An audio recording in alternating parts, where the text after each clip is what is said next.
국제의학 바이오저널의 연구에 따르면 블루베리의 이 폴리페놀 성분과 우유의 단백질의 이 친화성 때문에 블루베리와 우유를 함께 먹게 되면 블루베리의 항산화 성분이 대부분 파괴된다고 발표했어요. 그리고 우유에 함유된 칼슘은 블루베리의 이 안토시아닌 성분과 만나면 킬레이터가 된다는데, 이것은 둘이 결합해서 덩어리를 만든다는 거예요. 그러면 당연히 불용성 물질이 되겠고 침전물이 생기고 우리 몸에서 녹거나 흡수가 되지 않겠죠. 그래서 몸 밖으로 배출이 된다는 소리예요. 이 과정에서 우리 몸에 머물면서 소화되지 않기 때문에 위와 장에 굉장히 큰 부담을 줄 수가 있고, 이 때문에 블루베리와 우유를 자주 섭취하거나 위와 장이 약하신 분들이 드실 경우에는 위장에 염증도 유발할 수 있고 위장관 질환이 생길 수가 있겠죠. 특히 신체 기능이 많이 떨어져 있고 나이가 많이 드신 분들이 이렇게 지속적으로 계속 드시면 위장에 안 좋을 수 있으니 주의해서 드시길 바래요. 블루베리 주스를 만들어 드실 때는 우유 대신 오트밀이나 물을 첨가해서 드시는 게 좋겠죠. 우유가 블루베리와 맞지 않는다고 해서 요거트도 맞지 않는다는 것은 아니에요. 요거트는 발효 과정을 거쳐 단백질이 쉽게 분해되기 때문에 항산화 성분의 흡수율을 오히려 높여줘요.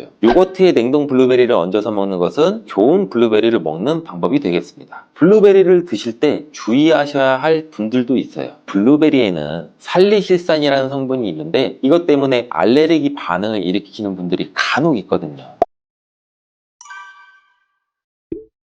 블루베리는 세계 10대 건강식품에 들어갈 만큼 우리 몸을 건강하게 하는데 굉장히 큰 도움이 되는 과일이에요. 최근 10년간 소비량이 가장 많이 늘어난 과일이기도 한데, 특히 50대 이상에서 굉장히 급속도로 섭취량이 늘어나고 있대요. 이렇게 섭취량이 급속도로 올라가고 있는 이유는 블루베리가 먹기에도 편하고 건강에도 좋다고 알려지고 있기 때문인데, 냉동 블루베리의 판매량도 요새 굉장히 많이 증가되고 있다고 해요. 냉동 블루베리를 씻지 않고 그냥 드시는 분들이 또 굉장히 많아지고 있어요. 누구는 그냥 먹어도 돼, 어떤 사람은 반드시 씻어 먹어야 돼, 의견이 굉장히 분분해요. 영상을 통해서 제가 블루베리 먹는 방법과 블루베리 효능, 함께 먹으면 안 되는 음식과 함께 먹으면 좋은 음식까지 블루베리에 대한 모든 것 제가 지금 알려드릴게요.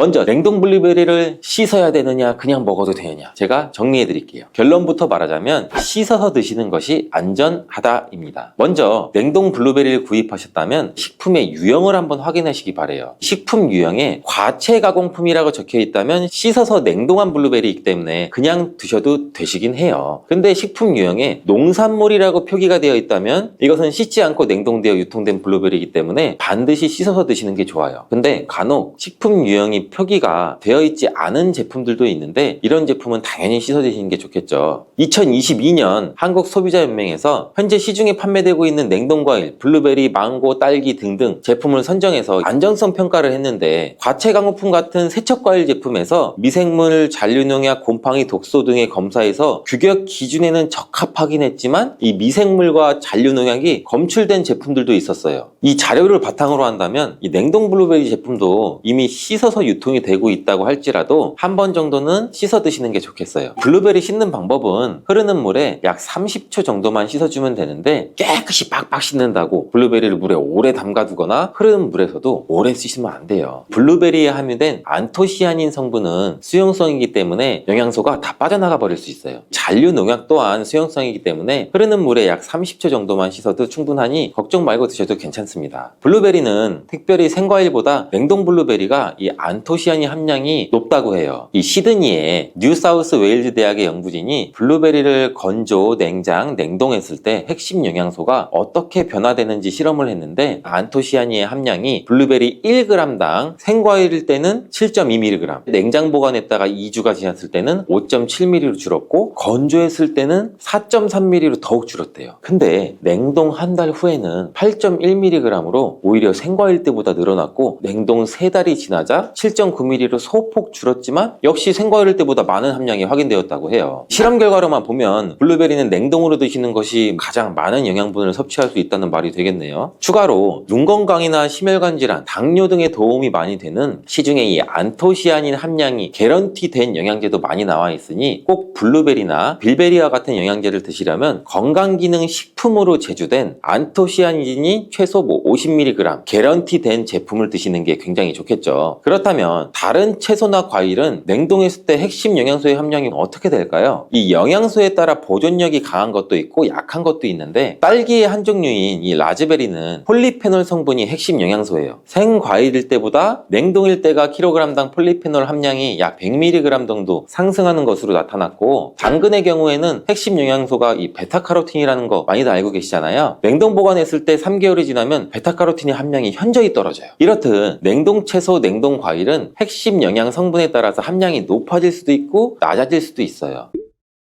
냉동 블루베리를 구입하셔서 보관할 때는 주의사항이 있어요. 판매되는 냉동 블루베리는 대량으로 포장되어 있는데 한 번에 드실 수가 없는 양으로 포장이 되어 있어요. 냉동 블루베리는 해동해서 드시게 되면 녹으면서 안토시아닌까지 함께 녹아 나오기 때문에 냉동실에서 꺼내 바로 드시는 게 가장 좋아요. 혹시나 해동이 되었다면 다시 냉동하시면 안 돼요. 해동이 되면서 미생물이 증식을 하게 되고 그 상태로 냉동을 하면 미생물까지 함께 냉동이 돼요. 그것을 드시면 당연히 복통이나 설사나 이런 걸 유발할 수가 있겠죠.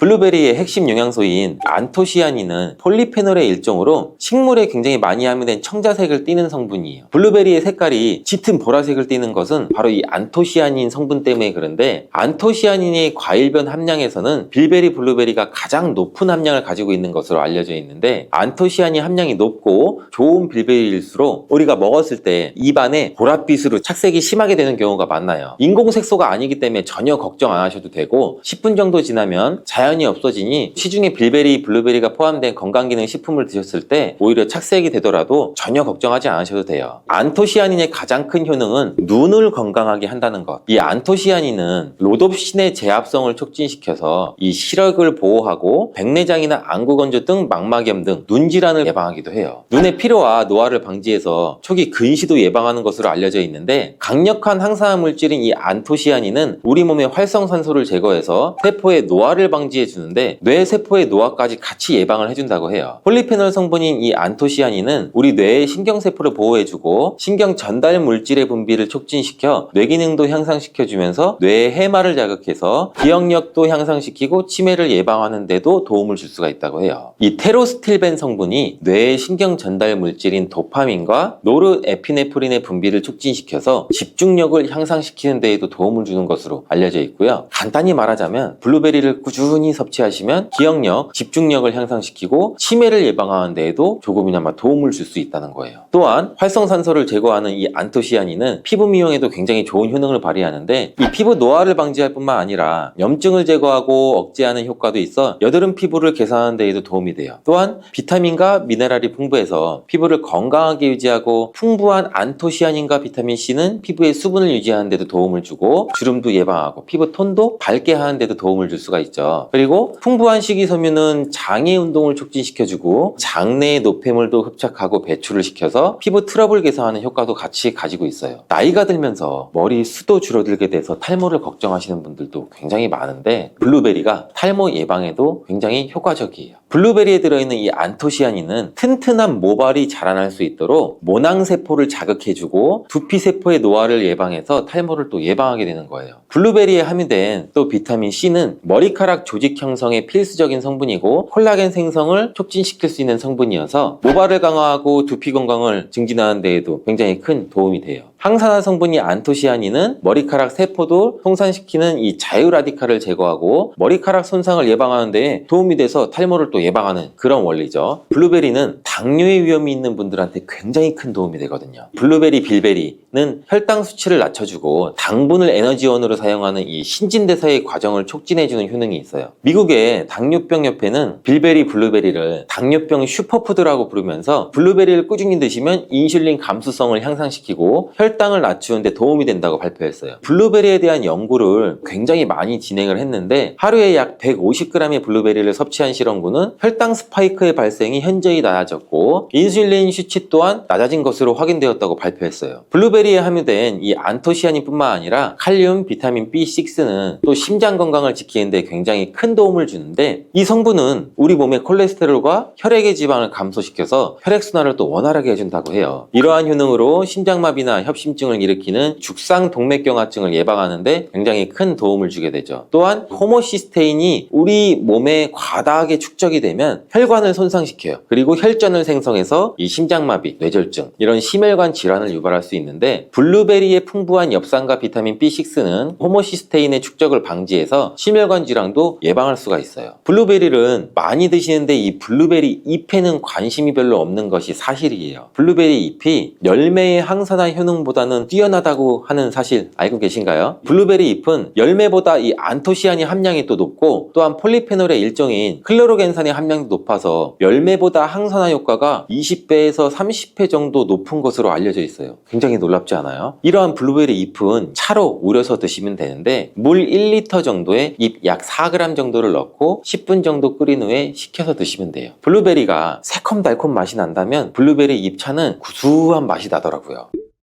이렇게 좋은 블루베리도 함께 먹으면 안 되는 음식이 있는데 바로 우유예요. 깜짝 놀라지 않으셨나요? 보통 냉동 블루베리를 우유와 함께 믹서기에 갈아서 주스로도 쉐이크로도 많이 드시는데, 이렇게 되면 블루베리의 영양소가 파괴가 돼요. 국제의학 바이오저널의 연구에 따르면 블루베리의 이 폴리페놀 성분과 우유의 단백질의 이 친화성 때문에 블루베리와 우유를 함께 먹게 되면 블루베리의 항산화 성분이 대부분 파괴된다고 발표했어요. 그리고 우유에 함유된 칼슘은 블루베리의 이 안토시아닌 성분과 만나면 킬레이터가 된다는데, 이것은 둘이 견합해서 덩어리를 만든다는 거예요. 그러면 당연히 불용성 물질이 되겠고 침전물이 생기고 우리 몸에서 녹거나 흡수가 되지 않겠죠. 그래서 몸 밖으로 배출이 된다는 소리예요. 이 과정에서 우리 몸에 머물면서 소화되지 않기 때문에 위와 장에 굉장히 큰 부담을 줄 수가 있고, 이 때문에 블루베리와 우유를 자주 섭취하거나 위와 장이 약하신 분들이 드실 경우에는 위장에 염증도 유발할 수 있고 위장관 질환이 생길 수가 있겠죠. 특히 신체 기능이 많이 떨어져 있고 나이가 많이 드신 분들이 이렇게 지속적으로 계속 드시면 위장에 안 좋을 수 있으니 주의해서 드시길 바래요. 블루베리 주스를 만들어 드실 때는 우유 대신 오트밀이나 물을 첨가해서 드시는 게 좋겠죠. 우유가 블루베리와 맞지 않는다고 해서 요거트도 맞지 않는다는 것은 아니에요. 요거트는 발효 과정을 거쳐 단백질이 쉽게 분해되기 때문에 항산화 성분의 흡수율을 오히려 높여줘요. 요거트에 냉동 블루베리를 얹어서 먹는 것은 좋은 블루베리를 먹는 방법이 되겠습니다. 블루베리를 드실 때 주의하셔야 할 분들도 있어요. 블루베리에는 살리실산이라는 성분이 있는데 이것 때문에 알레르기 반응을 일으키는 분들이 간혹 있거든요. 블루베리를 드시면 입술이 붓거나 간지럽거나 복통과 설사의 증상이 나타난다면 즉시 블루베리 섭취를 중단하셔야 돼요. 그리고 블루베리에는 혈액을 묽게 만드는 비타민 K가 풍부하게 함유되어 있는데, 심장질환이나 뇌혈관 질환으로 이미 아스피린과 같은 혈전 용해제를 복용하시고 계신 분들이 블루베리를 과다하게 섭취하게 되면 문제가 발생할 수 있으니 적당히 드시길 바래요. 또한 사람에 따라서 블루베리가 일시적으로 혈당을 낮추는 효과도 가지고 있기 때문에 당뇨가 있는 분들이 블루베리를 과하게 섭취할 경우에는 저혈당 증세도 나타날 수 있어요. 어떤 음식이든 각자 우리 몸의 체질에 맞게 드시는 게 가장 좋겠죠. 토마토가 빨갛게 익으면 의사 얼굴이 파래진다는 서양 속담처럼 이 작은 붉은 열매는 우리 몸의 구석구석을 돌보는 자연의 비상약 꾸러미입니다. 토마토 한 개로 혈관, 뇌, 뼈, 피부, 소화기관 그리고 전립선까지 어떻게 다독여주는지, 또 드실 때 무엇을 조심해야 하고 어떤 음식과 짝지어야 이 약효가 배가 되는지, 그리고 온전히 익혀서 맛있게 보관하려면 어떤 요령을 지켜야 하는지 토마토에 대한 모든 것을 알려드릴게요. 먼저 토마토가 몸속에서 벌이는 5가지의 대표적인 대공사부터 한번 살펴볼게요. 첫 번째는 혈관 청소입니다. 붉은 색소인 라이코펜이 콜레스테롤 찌꺼기가 달라붙어서 눌러붙는 과정을 차단해서 혈관 안쪽을 매끈하게 만들어줍니다. 핀란드 동부에서 1258명을 약 12년 정도 추적 연구를 했었는데, 혈중의 라이코펜 농도가 높은 군이 낮은 군보다 허혈성 뇌졸중 위험이 약 55% 정도 감소했었다는 것을 보여줬었고요. 두 번째는 심장을 지켜주는데요. 이 라이코펜은 LDL 콜레스테롤이 산화가 돼서 끈적하게 변하는 것을 막아주고 또 혈전을 용해하는 산화질소의 생성을 도와줍니다. 일본 게이오대에서 남성 44명의 임상실험을 했었을 때 하루 라이코펜 30mg 정도를 섭취해서 약 12주 후 정자의 운동성이 40% 증가해 슈퍼정자라는 별칭이 붙었지만, 같은 작용이 심장의 혈류 개선에도 그대로 적용이 됩니다. 그리고 세 번째로는 우리 뇌와 눈을 살펴주는데요. 라이코펜, 베타카로틴이 뇌 신경세포를 공격하는 활성산소를 잡아서 기억력과 집중력 저하를 늦춰주고 또 시신경 주변에 모세혈관이 노화로 굳는 것을 막아서 황반 변성의 위험을 낮춰줍니다. 네덜란드의 NIA 연구소에서는 65세 이상 540명에게 약 4년간 토마토와 시금치, 당근을 자주 먹게 해봤더니 인지기능 저하의 속도가 약 47% 정도 늦춰졌다고 보고를 했었습니다. 그리고 네 번째 효과는 뼈와 근육을 돕는 건데요. 비타민 K가 칼슘을 뼈 단백과 결합하게 해서 골밀도를 높여주고 또 라이코펜이 파골세포의 활동을 저지해서 노년성으로 오는 골다공증 속도를 늦춰줄 수가 있습니다. 스페인 발렌시아 대학교의 폐경 여성을 대상으로 한 연구에서 방울토마토 150g을 약 3개월간 섭취했을 때 골 흡수 지표가 24% 감소했었습니다. 그리고 다섯 번째는 장과 피부를 보호하는 건데요. 토마토 과육의 이 식이섬유와 유기산이 장내의 유익균의 먹이가 돼서 변비를 해소하고 또 비타민 C와 E가 피부 콜라겐 분해를 억제해서 주름과 기미를 옅게 만들어줍니다. 영국의 노팅엄대에서 60명을 대상으로 약 12주간 토마토 페이스트 55g 정도를 섭취했던 군이 있었는데 자외선에 의한 피부 홍반이 약 33% 감소한 걸로 나왔습니다. 하지만 반드시 빨갛게 다 익혀서라는 단서를 빼 먹으면 약 대신에 독이 될 수가 있습니다. 덜 익은 초록색 토마토의 껍질이나 씨앗 부위에는 솔라닌이라는 알칼로이드 독소가 있습니다.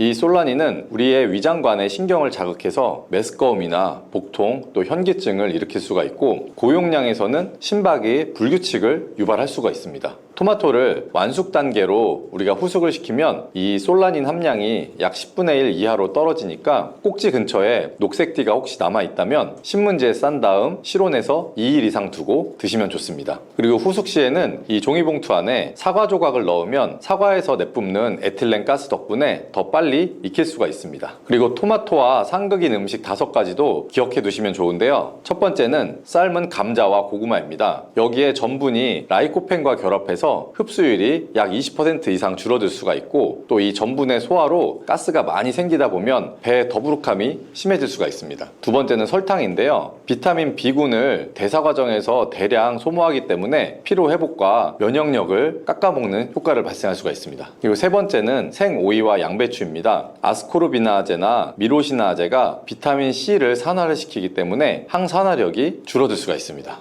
네 번째는 진한 간장, 베이컨, 그리고 훈제 햄인데요. 이 음식들 안에 들어있는 나트륨이 칼륨의 혈압 강화 효과를 상쇄하고 또 햄 속에 있는 아질산염이 라이코펜과 반응해서 발암성의 N니트로소 화합물 생성을 돕기 때문입니다. 그리고 다섯 번째는 기름진 삼겹살의 대량 섭취인데요. 포화지방이 위의 배출 시간을 지연시키기 때문에 산성의 토마토즙이 식도로 역류하면서 속쓰림을 악화시킬 수가 있습니다. 자, 그렇다면 반대로 궁합이 잘 맞아서 약효를 2~3배 정도 키울 수 있는 조합 6가지를 소개해 드릴게요. 첫 번째는 올리브유입니다. 올리브유 안에는 불포화지방이 많이 들어있죠. 이 불포화지방이 라이코펜을 씻어내듯이 녹여서 장의 세포막을 통과시키고 그 올리브유 안에 있는 폴리페놀이 추가로 항염 효과를 낼 수가 있습니다. 두 번째는 두부와 달걀인데요. 이 안에 들어있는 단백질과 레시틴이 지용성인 라이코펜을 미세한 입자로 감싸서 혈액의 운반을 도와주고 또 두부에 있는 이소플라본이 라이코펜과 함께 전립선과 유방세포의 자멸을 촉진할 수가 있습니다. 세 번째는 양파와 마늘인데요. 퀘르세틴 그리고 마늘 속의 알리신이 라이코펜과 함께 콜레스테롤의 산화를 억제해서 심근경색의 위험을 크게 낮출 수가 있습니다. 네 번째는 시금치와 브로콜리입니다. 이 안에 들어있는 루테인, 또 지아잔틴, 그리고 설포라판이 라이코펜과 함께 모세혈관, 또 망막의 산화 손상을 막아서 노년성의 실명을 예방할 수가 있습니다. 다섯 번째는 호두, 아몬드 잣인데요. 오메가3 그리고 비타민 E가 라이코펜의 재활용 경로를 활성화해서 항산화 회전을 반복시킬 수가 있습니다. 그리고 여섯 번째는 저지방 요거트입니다. 요거트 안에 들어있는 유산균이 토마토 섬유를 발효해서 단수의 지방산을 만들고 이 지방산이 장벽의 면역력을 영양력을 높여줄 수가 있고요. 또 토마토 섭취 후에 발생할 수 있는 가스나 설사를 줄여줄 수가 있습니다. 그러면 토마토의 영양을 최고로 끌어올리는 조리법을 말씀드릴게요.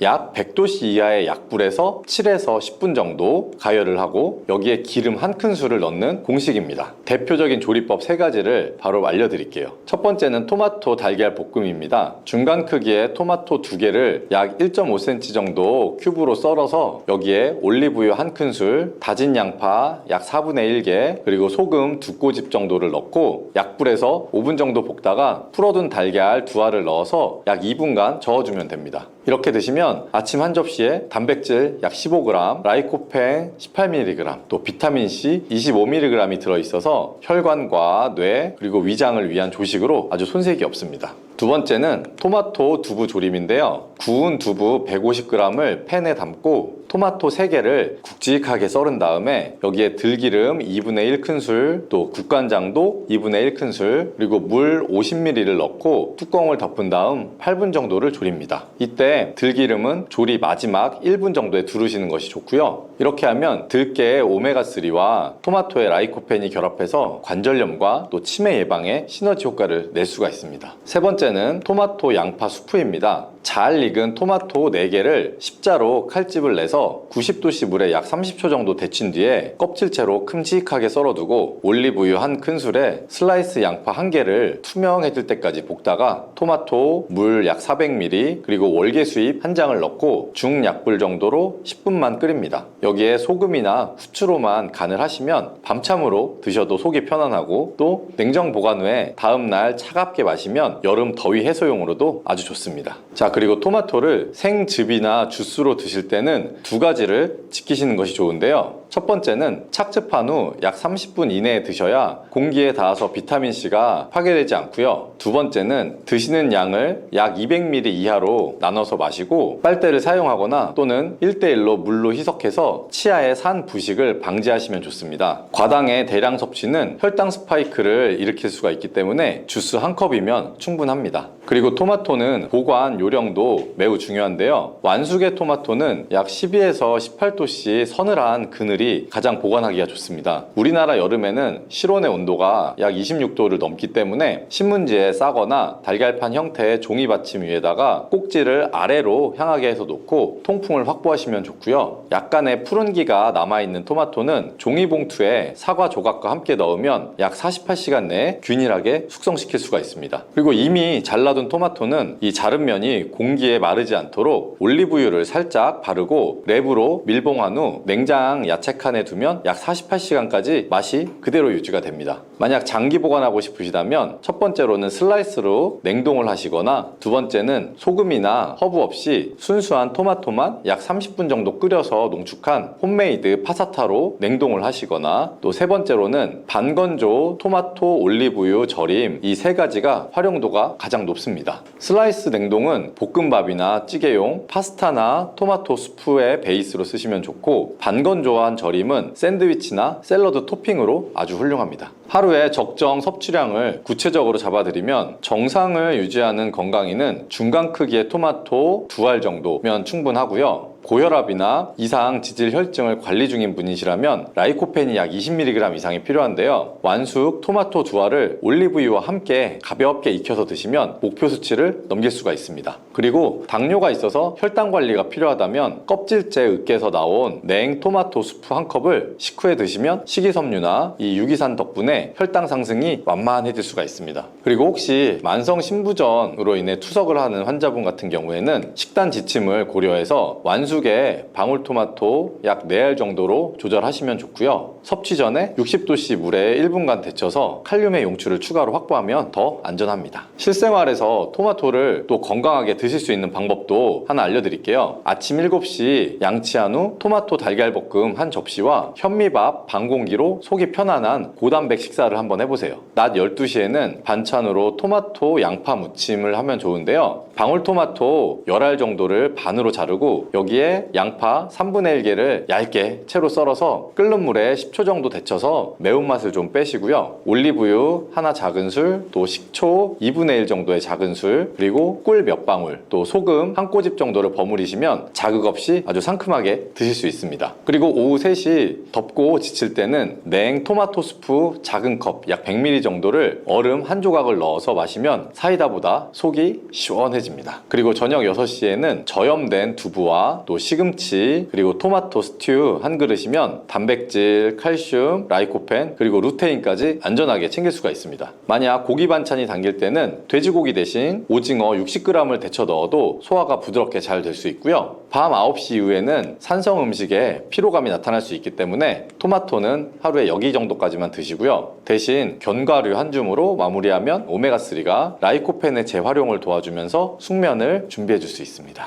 그리고 혹시 토마토 껍질과 씨를 싫어하시는 분이라면 전기 밥솥을 활용해 보시면 좋은데요. 깨끗이 씻어서 취사 버튼을 눌러서 약 10분만 찌시면 껍질이 살짝 갈라져서 손으로도 쏙 벗겨지고 또 씨 주변의 젤리층이 부드럽게 흐물흐물해지면서 식감에 대한 거부감이 확 줄어듭니다. 이때 생기는 토마토 물은 구연산 칼륨이 녹아있기 때문에 우리 두피의 세척이나 혹은 주방 설거지 헹군물로 쓰시면 아주 산뜻하고 또 화분에 물 주기에도 좋으니 버리지 말고 꼭 사용하시기 바랍니다. 자, 이렇게 토마토는 익히는 것, 또 함께 먹는 음식과의 궁합, 그리고 보관하는 방법, 그리고 먹는 양을 잘 지키시면 약이 될 수가 있습니다. 잘 익은 토마토 두 알을 기름과 함께 익혀 먹는 습관, 그리고 설탕 대신 올리브유와 견과류를 곁들이는 작은 실천만으로도 혈압, 혈당, 뇌 건강, 그리고 피부 탄력이 서서히 좋아지는 변화를 체감하실 수가 있습니다. 밥상에서 가장 흔하지만 제대로 알고 먹으면 약이 되기도 하고 무심코 먹으면 탈이 날 수도 있는 채소, 바로 상추 이야기입니다. 고기쌈에 빠지지 않는 녀석이라 대수롭지 않게 여기기 쉽지만 상추 안에는 뼈를 채우고 잠을 부드럽게 불러주고 장을 깨끗이 쓸어주는 영양과 약성이 아주 골고루 담겨 있습니다. 다만 그냥 수돗물에 헹궈서 바로 먹었다가 배탈이 나거나 식중독까지 갈 수 있다는 점도 꼭 기억하시는 것이 좋습니다. 왜 그런지, 어떻게 씻고 보관해야 안전한지, 어떤 음식과 짝을 지어야 효능이 배가 되는지를 차근차근 풀어드릴 테니 끝까지 한번 들어보세요. 어렵지 않게 이해하기 편하시게 천천히 말씀드리겠습니다. 먼저 상추를 물만 흘려서 씻어서 바로 드시면 위험해질 수 있는 이유부터 살펴볼 텐데요. 상추 잎의 표면에는 사람의 머리카락보다 훨씬 가느다란 주름과 미세한 돌기가 빽빽하게 나 있습니다. 이곳이 바로 대장균을 비롯한 장내 세균이 숨기 좋아하는 장소인데요. 물살을 세게 틀어도 주름 사이 깊숙한 곳까지는 잘 닿지가 않고 밭에서 딴 뒤에 20에서 25도씨 정도의 실온에 잠시 놓여 있기만 해도 균이 폭발적으로 늘어날 수가 있습니다. 미국 듀크대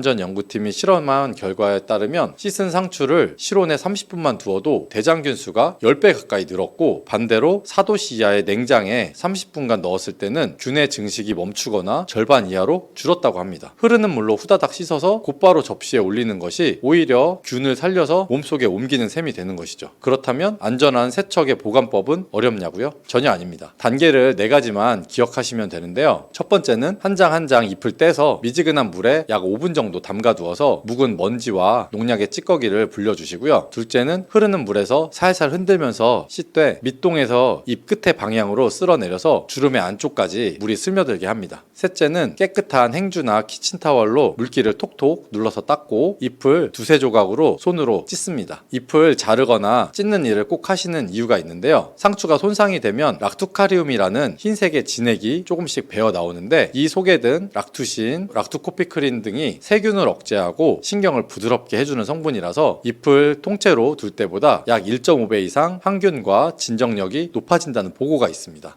그리고 네 번째는 밀폐 용기 바닥에 키친타월을 한 겹 깔고 그 위에 찢은 상추를 포개어 담은 뒤 뚜껑을 덮어서 냉장고 채소칸에 24도씨 영역에 넣습니다. 이렇게만 하시면 약 23일 동안 아삭함을 유지하면서 균 걱정 없이 드실 수가 있습니다. 상추를 제대로 씻어서 냉장한 뒤 먹으면 몸속에서는 그럼 어떤 좋은 일이 일어날까요? 첫 번째로 머리부터 발끝까지 열의 배치를 고르게 조절할 수가 있습니다. 한의서에는 상추가 심폐에 화를 내리고 기혈의 순환을 편안케 한다라고 기록이 되어 되어 있는데요. 현대식으로 풀어보면 상추에 풍부한 칼륨, 마그네슘, 비타민C가 응집되면 혈관 내벽에 달라붙은 나트륨을 끌어내고 끝으로 몰리던 피를 온몸에 골고루 돌려준다는 뜻입니다. 혈압이 높아 얼굴이 화끈거리는 분, 더위만 오면 머리가 띵한 분이 상추를 꾸준히 드시면 몸은 시원한데 배는 따뜻하다는 느낌을 자주 말씀들을 하십니다. 두 번째 효능은 골다공증 예방인데요. 상추 100g에는 비타민 K가 하루 권장량의 약 절반 가까이 들어 있습니다. 이 비타민 K는 칼슘을 뼛속 단백질과 접착시키는 일종의 접착제 같은 역할을 합니다. 칼슘만 많이 먹고 비타민 K가 모자라면 칼슘이 혈관 벽에 엉겨서 돌처럼 굳어버리는 반면에 둘을 같이 섭취하면 칼슘이 뼈로 쏙쏙 들어가서 뼈에 있는 구멍을 메꿀 수가 있습니다.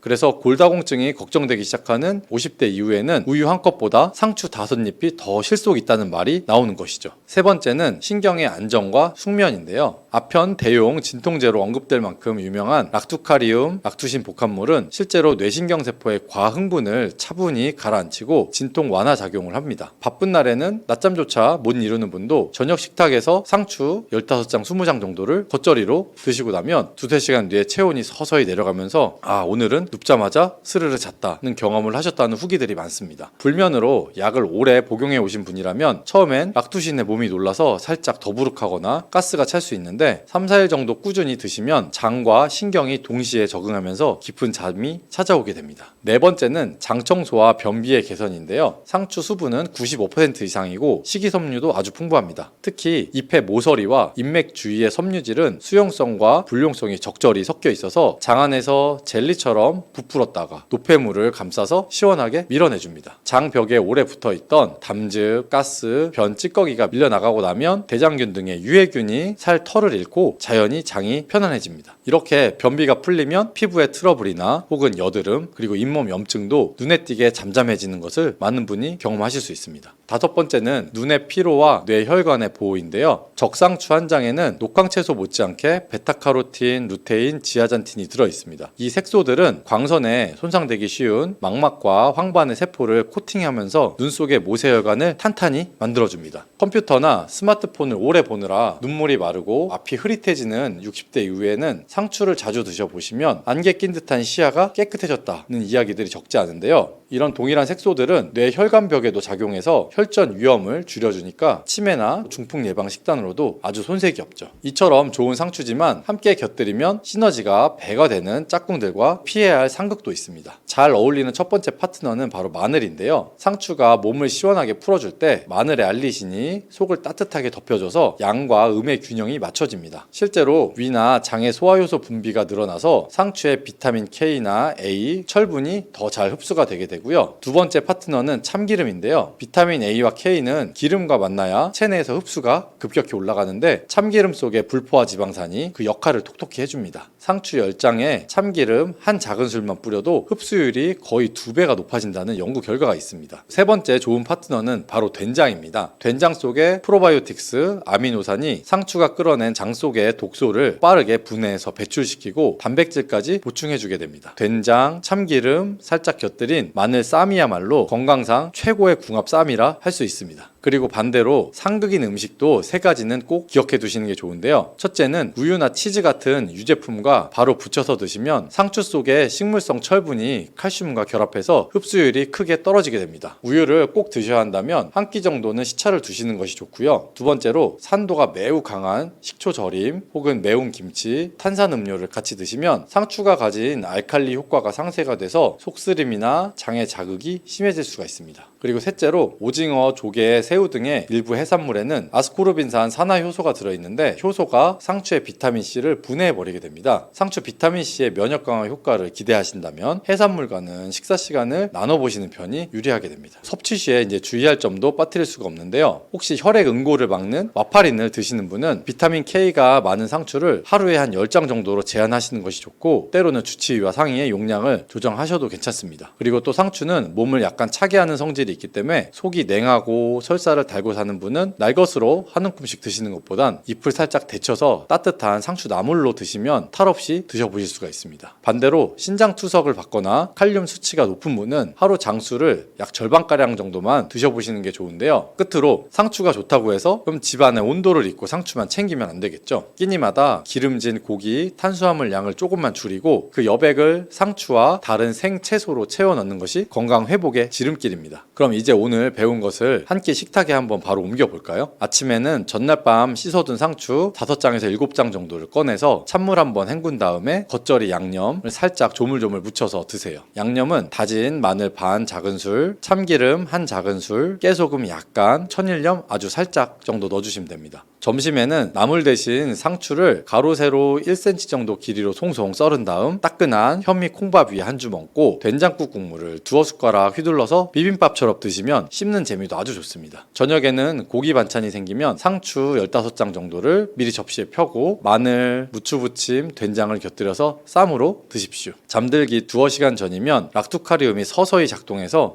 오늘은 약을 안 먹어도 눈이 감기네 하고 깨닫게 되실 수 있습니다. 하루에 상추 5장도 제대로 못 챙겨 드시던 분이 한 달만 꾸준히 실천하면 어떤 변화가 생길까요? 혈압약, 위장약, 수면제에 둘러싸여 지내던 분들도 소화가 좋아지니 반컵 정도가 줄었고 밤마다 아팠던 다리가 덜 당긴다. 아침 공복 혈당이 100 아래로 내려갔다는 얘기를 들려주시게 되는데요. 이렇게 몸이 맑아지면 마음 걱정도 덩달아서 줄어듭니다. 고기가 없는 밥상이 허전하시다면 고기 양을 절반만 줄이고 남은 빈자리를 상추나 부추, 양배추 샐러드로 한번 채워보세요. 변비나 불면, 골다공증, 그리고 혈관 건강이란 4마리 토끼를 한꺼번에 잡는 길 멀리 있지 않습니다.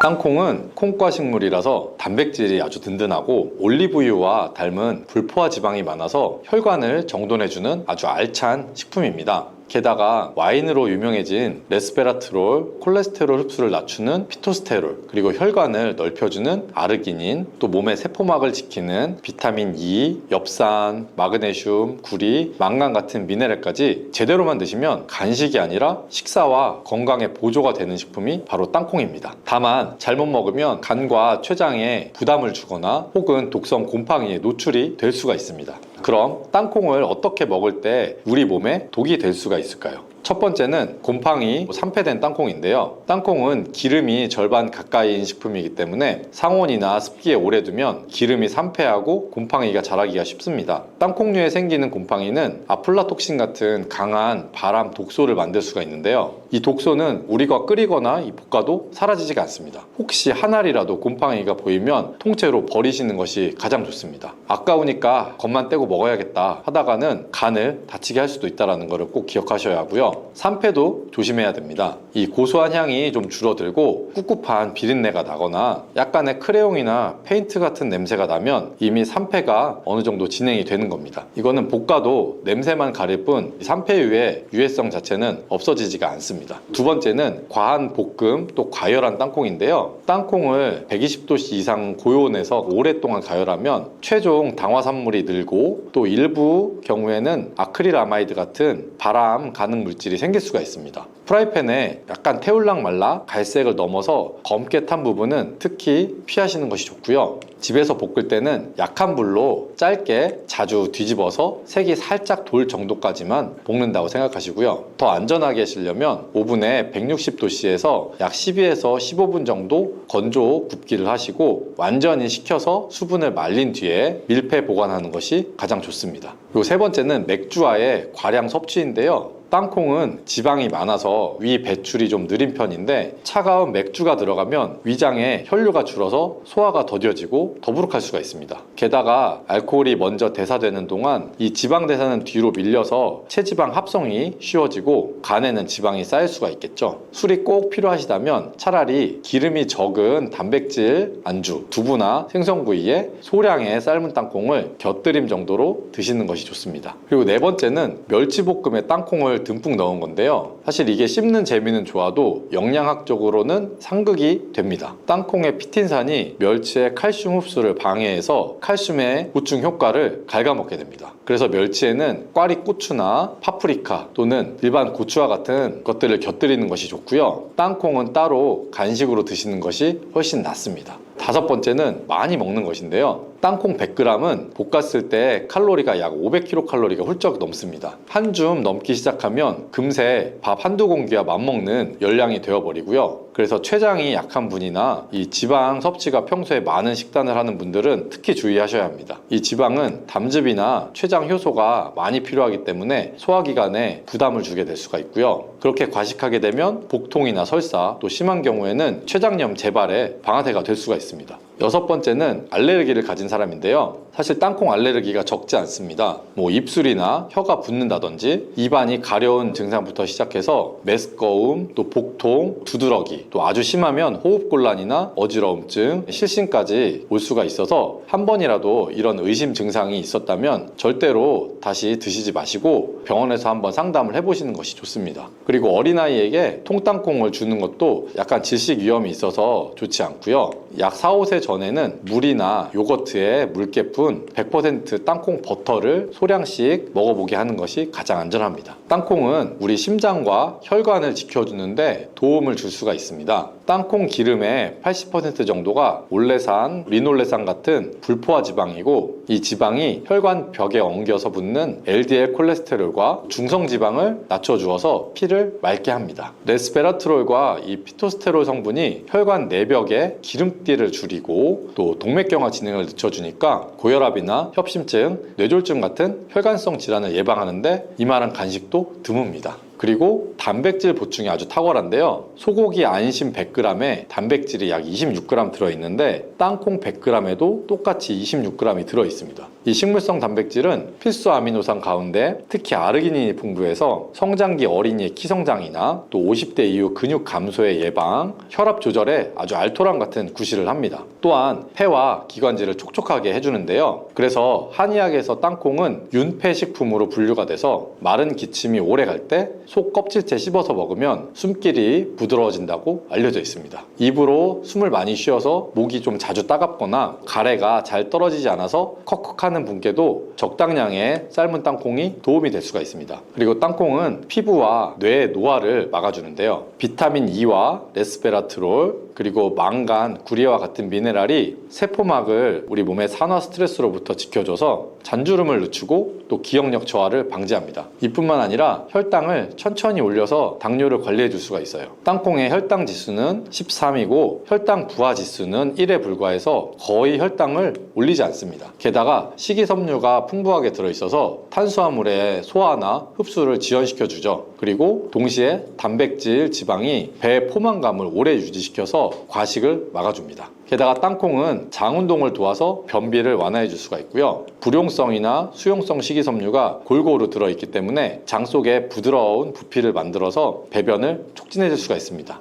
땅콩에는 엽산이 많아서 빈혈 예방과 기분을 개선하는 데도 아주 좋습니다. 이 엽산은 적혈구를 만들고 또 행복 호르몬인 세로토닌 합성을 도와주기 때문에 우울감이 잦다든지 또 머리가 자주 어지러운 분께도 땅콩 한 줌이 든든한 지원군이 될 수 있습니다. 그렇다면 땅콩을 어떻게 먹어야 제대로 먹을 수 있을까요? 첫 번째는 삶아서 속 껍질까지 드시는 건데요. 껍질째 씻어서 땅콩과 물을 약 1:2의 비율로 냄비에 담고 소금 반 숟가락 정도를 넣어서 센 불에서 5분, 중불에서 15분 정도, 그리고 불을 끄고 5분 정도 뜸을 들인 뒤에 체에 받쳐서 물기를 빼주시면 됩니다. 이렇게 삶으면 속껍질이 촉촉해져서 함께 먹기에도 좋아지고 껍질 쪽에 몰린 레스베라톨과 폴리페놀을 더 많이 섭취할 수가 있습니다. 남은 삶은 땅콩은 완전히 식혀서 종이 타월로 겉에 물기를 닦고 15알에서 한 25알씩 소분해 놓은 다음에 냉동해 놨다가 먹을 때마다 자연 해동하면 3개월 내내 신선하게 드실 수가 있습니다. 두 번째 방법은 안전하게 굽는 건데요. 프라이팬보다 오븐 160도에서 약 12에서 15분 정도가 균일하고 조금 더 안전합니다. 혹시 팬을 쓴다면 약불에서 끊임없이 뒤집어서 색만 은은하게 나올 정도로 하시는 게 좋고요. 설탕이나 시럽 코팅은 당 독화물과 열량을 올리기 때문에 가급적 피하시고 소금은 마지막에 살짝만 넣어주시면 됩니다. 그리고 세 번째는 땅콩과 바나나를 합친 간식으로 먹는 건데요. 바나나는 칼륨과 비타민 B6가 풍부하지만 당이 좀 빨리 오르는 편입니다. 땅콩의 단백질과 또 지방, 식이섬유가 당 흡수를 늦춰서 혈당이 좀 완만하게 오를 수 있게 해줄 수 있고요. 운동 1시간 전에 통밀 토스트에다가 무가당 100% 땅콩 버터를 얇게 바르고 바나나 슬라이스를 한 3, 4쪽 정도 올려서 같이 드시면 포만감, 또 에너지, 그리고 혈당 안정까지 이 3가지를 한 번에 챙길 수가 있습니다. 네 번째는 땅콩과 오징어의 상쇄 조합인데요. 오징어는 타우린과 단백질이 좋지만 콜레스테롤이 좀 신경 쓰일 수가 있습니다. 이때 땅콩의 불포화 지방 그리고 피토스테롤이 이 콜레스테롤 흡수를 억제하는 데 도움을 주고요. 다만 튀김 대신 구이나 숙회로 곁들임 땅콩은 삶은 것 위주로 소량 드시면 가장 좋습니다. 다섯 번째는 계란과의 동행인데요. 땅콩의 이 나이아신은 에너지 대사 그리고 우리 피부 건강에 관여를 합니다. 계란 노른자에는 이 비타민 B군과 콜린이 풍부해서 에너지 대사를 함께 돕고 포만감을 늘려줍니다. 아침에 삶은 달걀 1개와 삶은 땅콩 10알 정도 그리고 토마토 1조각이면 아주 간단하지만 꽤나 균형이 잡힌 구성을 할 수가 있습니다. 그리고 여섯 번째는 멸치와는 따로 고추와는 같이 드시는 겁니다. 멸치볶음에 땅콩을 섞는 대신에 멸치볶음에는 꽈리고추나 청양고추를 넣어서 비타민C나 철을 보충하고 땅콩은 별 접시에 삶은 형태로 쓰시면 좋고요. 이렇게 나눠 드시면 멸치의 칼슘 흡수 방해를 줄이는 동시에 땅콩의 좋은 점도 살릴 수가 있습니다. 일곱 번째는 땅콩 버터를 살 때는 라벨을 꼭 보는 겁니다. 설탕, 소금, 경화유가 섞인 제품들이 많은데요. 원재료 땅콩 100% 또는 땅콩 플러스 소금 1% 내외로 적힌 제품들이 최선이고요. 드셨을 때 기름이 위에 뜨는 건 자연스러운 분리입니다. 그래서 사용 전에 저어주시고 냉장 보관하시면 됩니다. 하루 한 큰술 정도 드시면 양은 충분하고요. 그리고 보관 방법도 이제 정말 중요한데요. 껍질째산 이제 땅콩은 통풍이 잘 되고 건조한 곳에서 약 10에서 15도씩 그늘에 놓으시면 좋고요. 집에서는 이 온도를 만들기가 약간 어렵기 때문에 먹을 양만 남기고 나머지는 지퍼백에 이제 공기를 최대한 뺀 다음에 냉동하는 것이 좋습니다. 껍질을 벗긴 볶음 땅콩은 공기나 빛 또 습기에 취약합니다. 그래서 개봉 즉시 작은 유리병으로 옮겨 담아서 냉장 보관을 해서 약 1개월 내에 소진하는 것이 좋고요. 향이 좀 줄어들고 눅눅해지고 꿉꿉해지는 느낌이 나면 미련 없이 버리는 것이 좋습니다. 아까우니까 다시 볶아 먹어야겠다 이런 선택은 사실 금물이고요. 산패유나 곰팡이 독소 때문에 이것은 가열로 없어지지가 않습니다. 하루의 권장량은 삶은 땅콩 기준으로 15알에서 한 20알 정도, 또 볶은 것은 한 20알 이하 정도가 적당하고요. 체중을 관리하는 중이거나 위가 좀 예민한 편이시면 하루에 10알 정도 안팎으로 시작해보면 좋습니다. 간이 약한 분이나 또 혹은 췌장염에 이력이 있거나 신장 결석 중에서 특히 이 칼슘 옥살레이트 결석이 잦은 분들은 이 양과 빈도를 더 엄격하게 조절하는 것이 안전합니다. 그리고 고혈압이 있다면 소금이나 설탕 코팅된 제품은 피하고 무염이나 무가당 제품을 당연히 고르는 것이 좋고요. 자, 여기서 이 삶는 레시피를 한 번 더 정리할게요. 겉 껍질째인 이 생땅콩을 흐르는 물에서 손으로 비벼서 흙을 충분히 제거하신 다음에 냄비에 땅콩과 물을 1:2의 비율로 넣고 소금 반 숟가락을 넣은 다음에 센 불에서 5분 정도 끓이시고 거품이 올라오면 걷어내고 중불에서 다시 15분 그리고 불을 끈 다음에 뚜껑을 덮어서 5분 정도 뜸을 들이면 됩니다. 그리고 체에 받쳐서 물기를 완전히 빼고 식힌 다음에 속 껍질째 드시면 됩니다.